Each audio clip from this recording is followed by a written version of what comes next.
Grabe oh, nakikipaghabulan talaga kami. Itsa kong itsa. Kanina, pinasecure ko na. Hindi kinaya. Pa, ibigay mo yung mga sako. Dali, doon muna agad. Abang.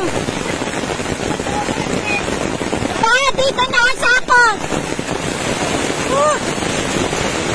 Ayun. Buti ang dami ko pang tao. Kaya worth it talaga na magpakain ka, no? Nayak ako bigla. Ito yung buhay ng mga magsasaka actual ko. Ano?